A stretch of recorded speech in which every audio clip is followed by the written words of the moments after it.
अंदर दिए गए राहुल गांधी के बयान से सियासी भूचाल आया हुआ है, तो वहीं दूसरी तरफ जंतर मंतर पर प्रदर्शन के दौरान 20 जुलाई को आपको याद होगा एक ट्रक मिला था जिसमें पत्थर भरे हुए थे।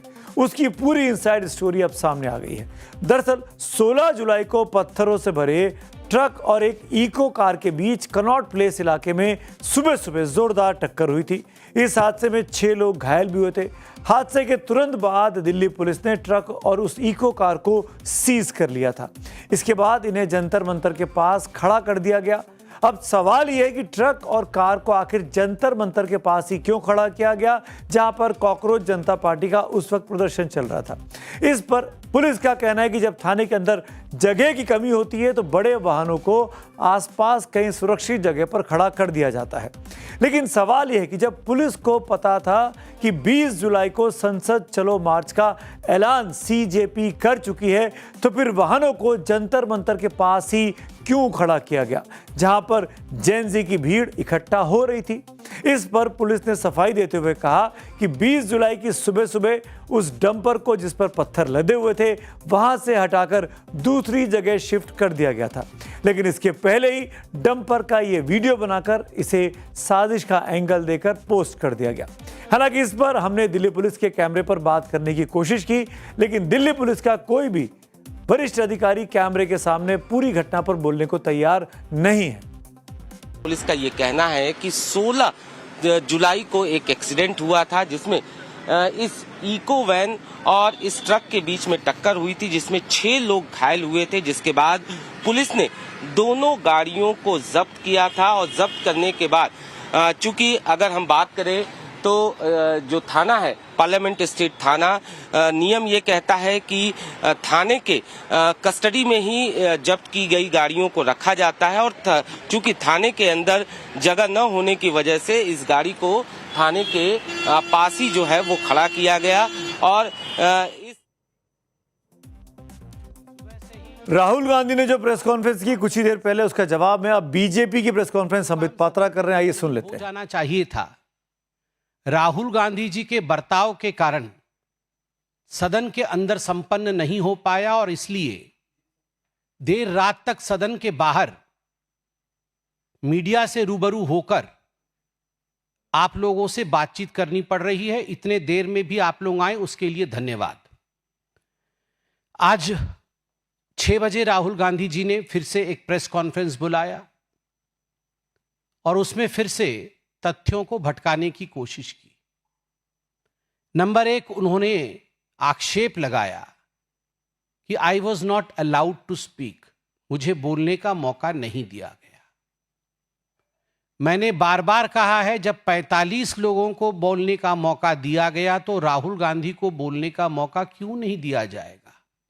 जब प्रियंका वाड्रा जी को बोलने का मौका दिया गया, प्रियंका वाड्रा जी ने भी कई आक्षेप लगाए, तो राहुल गांधी जी को बोलने का मौका क्यों नहीं दिया जाएगा। राहुल गांधी जी को पूरा मौका दिया गया मगर राहुल गांधी जी बोल नहीं पाए।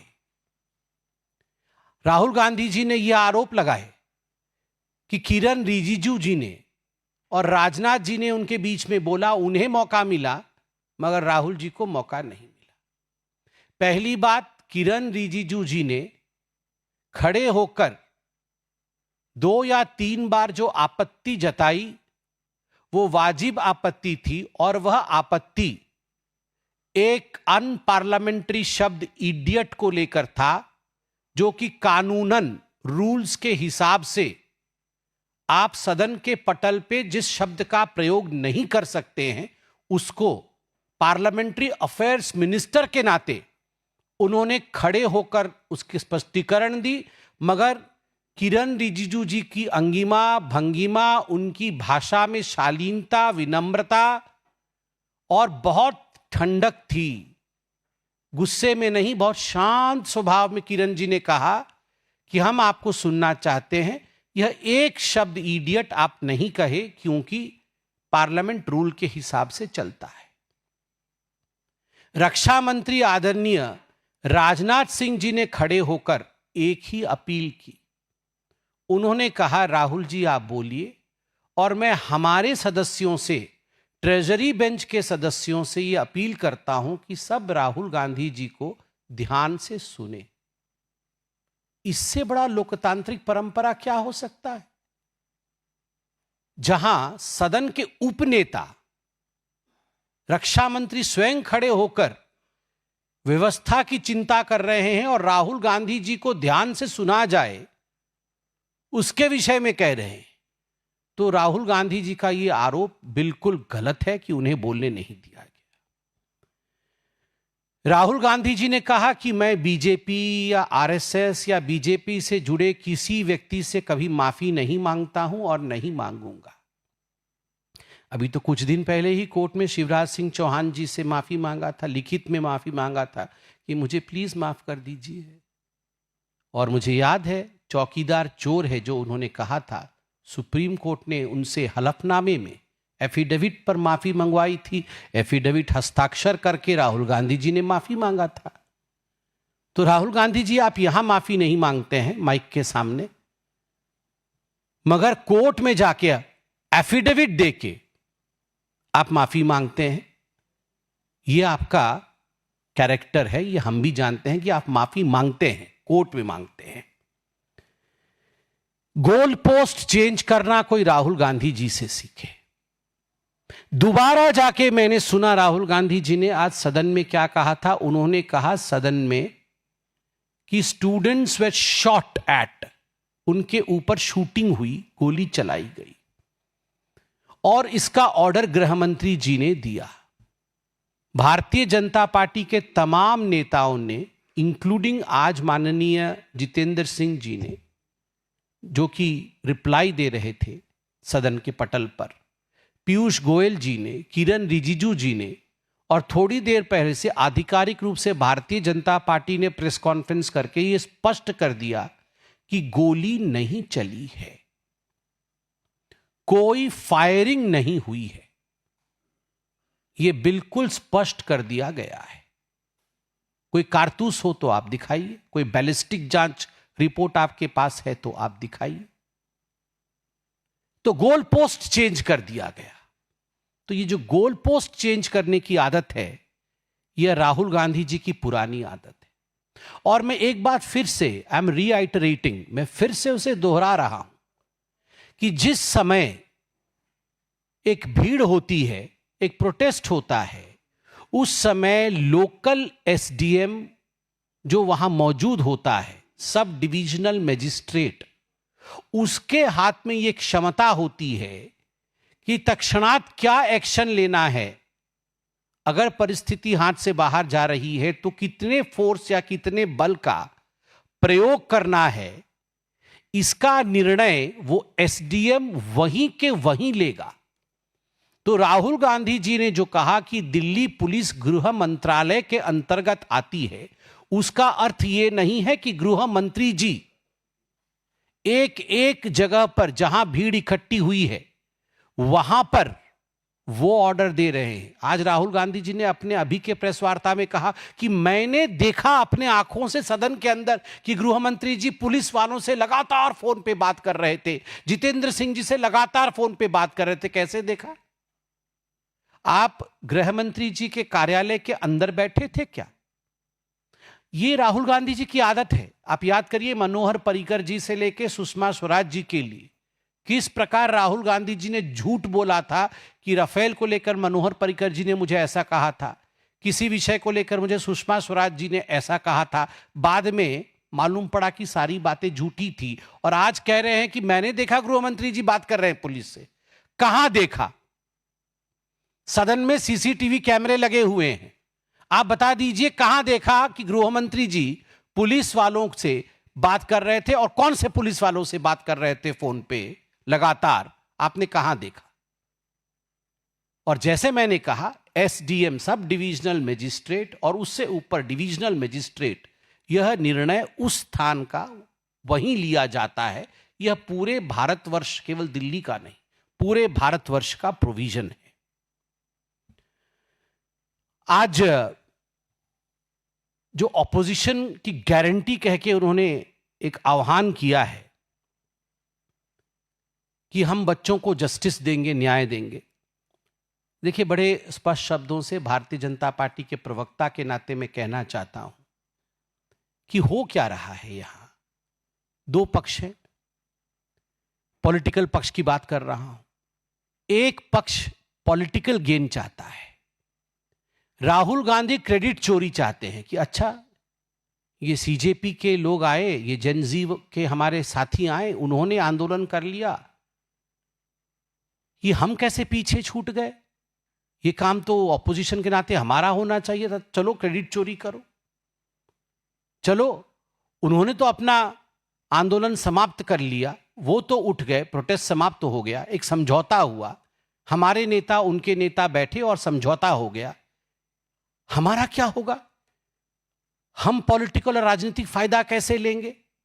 तो चलो, कुछ मुद्दों को उठा करके हम पॉलिटिकल माइलेज लेने की कोशिश करते हैं। तो ये क्रेडिट चोरी और पॉलिटिकल माइलेज का खेल खेलने का प्रयास राहुल गांधी कर रहे हैं, और ये पूरे सदन के सत्र में यही करने की कोशिश करेंगे।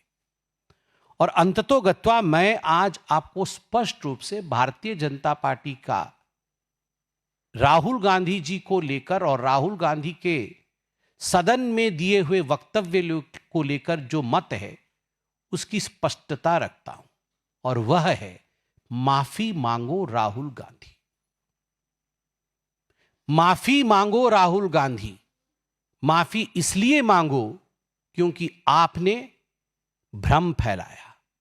आपके भ्रम के कारण देश में फिर से अराजकता फिर से फैल जाए, इस प्रकार की कुचेष्टा करने की कोशिश आज आपने सदन में किया। सदन में वो फेल्योर हुआ, तो अब आप बाहर कर रहे हैं। ये चलेगा नहीं। राहुल गांधी जी, आपको माफी मांगनी ही पड़ेगी, और हम सब जो देश के हित में काम कर रहे हैं, हम सभी कहेंगे माफी मांगो राहुल गांधी। एक पक्ष क्रेडिट लेने की कोशिश कर रही है, पॉलिटिकल माइलेज पाने की कोशिश कर रही है, वहीं मोदी जी की गारंटी कि मैंने कहा था मैं सिस्टम ठीक करूंगा, परिश्रम करके किस प्रकार से उन्होंने टास्क फोर्स बनाया। टास्क फोर्स में देश के दिग्गज लोग शामिल हैं, हर फील्ड के लोग, टेक्निकल फील्ड के लोग, एजुकेशनल फील्ड के लोग, पुलिसिंग फील्ड के लोग, आईबी के डायरेक्टर, पूर्व डायरेक्टर भी शामिल हैं। तो इस प्रकार से एक पुख्ता टीम का गठन आदरणीय मोदी जी ने किया, टास्क फोर्स। सांसद प्रवक्ता राहुल गांधी के प्रेस कॉन्फ्रेंस का जवाब देते हुए साफ तौर पर कह रहे हैं कि राहुल गांधी को माफी मांगनी चाहिए, क्योंकि राहुल गांधी ने गलत बयानी की, राहुल गांधी ने देश के युवाओं को भड़काया। उन्होंने संसद में कहा कि शूटिंग के आदेश दिए गए, जबकि ऐसी कोई बात नहीं की गई। और ये भी सरकार की तरफ से सफाई दी गई, बीजेपी की तरफ से सफाई दी गई कि जब राइट लाइक सिचुएशन होती है, जब प्रोटेस्ट होते हैं, तो स्थानीय लेवल पर जो अधिकारी, एसडीएम लेवल का अधिकारी होता है, वो ऑर्डर देता है। सीधे सीधे गृह मंत्रालय से ऑर्डर नहीं जाते हैं। ये कहना कि गृह मंत्री ऑर्डर दे रहे थे, ये सरासर राहुल गांधी गलत बयानी कर रहे हैं। राहुल गांधी का कहना है कि पैलेट गन चली है, और पैलेट गन के एक विक्टिम को वो दिखा भी चुके हैं प्रेस कॉन्फ्रेंस में। वो तस्वीरें भी उन्होंने 3 दिन पहले दिखाई थी। तो राहुल गांधी ने क्या जानबूझ के लोकसभा के पटल पर शूटिंग की बात की और बाहर निकलकर पैलेट गन की बात कर रहे हैं, या अंदर वो गलत बोल गए, गलती कर गए, चूक कर गए, जिसको अब बीजेपी उनसे माफी के जरिए उनको घेरने की कोशिश कर रही है। मेरे साथ प्रमोद तिवारी, कांग्रेस पार्टी के वरिष्ठ नेता, राज्यसभा सांसद जुड़े हुए हैं। एक क्विक रिएक्शन लेते हैं। प्रमोद जी, बीजेपी कह रही है कि राहुल गांधी को माफी मांगनी चाहिए, उन्होंने गलत बयानी की, संसद में शूटिंग की बात करते हैं और बाहर निकल के राहुल गांधी पैलेट गन की बात करते हैं। दोनों अलग अलग चीजें हैं। बीजेपी क्या कह रही है, मेरे एक सवाल का जवाब दे। हम सिर्फ ये चाहते हैं कि भारत का संविधान, जो आर्टिकल 75 है, उसका पालन, यही तो राहुल गांधी चाहते हैं। आर्टिकल 75 का मतलब है मंत्रिपरिषद जिम्मेदार है, जवाबदेह है संसद के प्रति। कैसा मजाक चल रहा है, कैसा अपमान हो रहा है कि नेता प्रतिपक्ष बोल रहे हैं, उस विषय पे डिबेट चल रही है, उस मंत्रालय पे डिबेट चल रही है, गृह मंत्री दिल्ली में है, वो मीटिंगें कर रहे हैं, तब पार्लियामेंट नहीं आएंगे। इससे बड़ा पार्लियामेंट का अपमान जो मोदी और अमित शाह करते हैं, इसके पहले लेकिन मेरे सवाल का जवाब दीजिए। आपकी बात मैंने बहुत धैर्य से सुनी प्रमोद भाई, ये बता दीजिए। धैर्य से नहीं सुनेंगे तो और क्या करेंगे, बताइए। ये बता दीजिए कि संसद में शूटिंग की बात क्यों की राहुल गांधी ने? क्या राहुल गांधी जानबूझ के गलत बयानी कर रहे थे? पेलेट गन की बात की तो पेलेट गन क्यों नहीं बोला उन्होंने? अब जो बोलते वक्त वो बोले, पेलेट की बात की और शूटिंग की बात करनी हो तो मैं कह सकता हूँ AK-47 से जो शूटिंग हुई है पटना में वो अपनी जगह, पर यहाँ पेलेट गन चली है, लाठियां चली हैं और लाठियों में लगा